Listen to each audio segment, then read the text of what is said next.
How to fix Skype cannot update.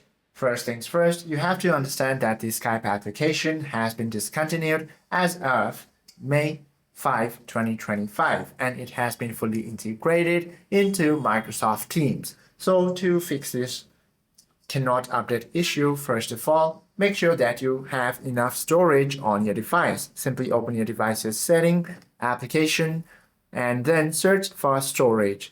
Once you are here within the storage panel, make sure there is an open space over here for you. Now, you simply have to go ahead and then open your device's Play Store or App Store. Then search for Microsoft Teams. Now, you simply have to go ahead and search or find the update button. Instead of this open, you simply have to tap on it, then proceed to update your application.